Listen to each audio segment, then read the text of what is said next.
বিসমিল্লাহিৰ ৰহমানিৰ ৰহিম। আজিও আপোনালোকৰ মাজত কেইটামান প্ৰশ্ন লৈ আহিছোঁ।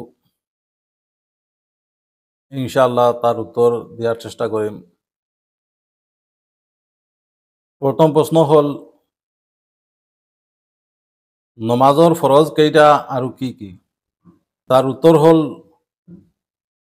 নমাজৰ ফৰজ 13টা হয়। এক নম্বৰ হ'ল শৰীৰ পাক, 2 নম্বৰ হ'ল কাপোৰ পাক, 3 নম্বৰ হ'ল শৰীৰ ঢাকা, 4 নম্বৰ হ'ল নমাজৰ জাগা পাক হোৱা, 5 নম্বৰ হ'ল নমাজৰ সময় নিৰ্ধাৰিত কৰা, 6 নম্বৰ হ'ল কাবা শৰীফৰ ফালে মুখ কৰা, 7 নম্বৰ হ'ল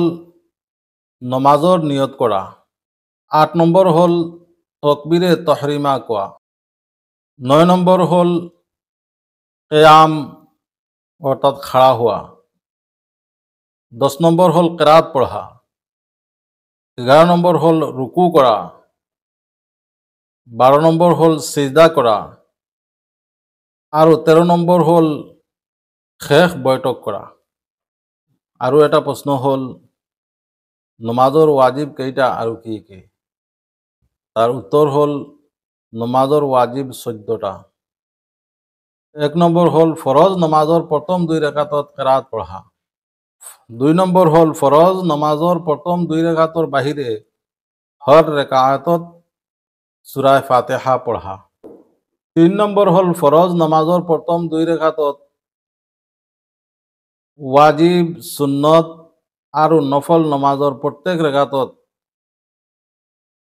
সূৰা ফাতিহাৰ পিছত যিকোনো এটা সূৰা পঢ়া, 4 নম্বৰ হ'ল সূৰা ফাতিহা কিৰাতৰ আগত পঢ়া, 5 নম্বৰ হ'ল কিৰাত, ৰুকু, সজদা আৰু ৰেকাত বিলাক তৰতিব কৰি পঢ়া, সিৰিয়াল পঢ়া, 6 নম্বৰ হ'ল কওমা কৰা, সামি আল্লাহু লিমান হামিদা ৰুকুৰ পৰা উঠি ৰুকুৰ পৰা সিধা খাড়া হোৱা, 7 নম্বৰ হ'ল জলসা, 2 সজদাৰ মাজত বহা, 8 নম্বৰ হ'ল তাদিলে আৰকান,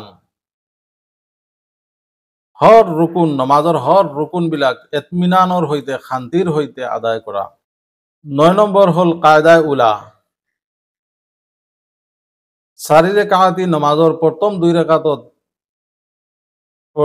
ৰাকাত পঢ়ি বহি তশহুদৰ পৰিমাণ বহা বা তশহুদ পঢ়া, 10 নম্বৰ হ'ল 2 কায়দা 2 বৈঠক, প্ৰথম কায়দায়ে উলা আৰু কায়দায়ে আখেৰা, প্ৰথম বৈঠক আৰু শেষ বৈঠকত তশহুদ পঢ়া, 11 নম্বৰ ইমাম সাহাব ফজৰৰ, মগৰিবৰ, ইশাৰ, জুমাৰ, 2 ঈদৰ নমাজ, তাৰাবিৰ নমাজ আৰু ৰমজান শৰীফৰ উইতিৰৰ নমাজত কিৰাত আওয়াজ দি পঢ়া, জোহৰ আৰু আসৰৰ নমাজত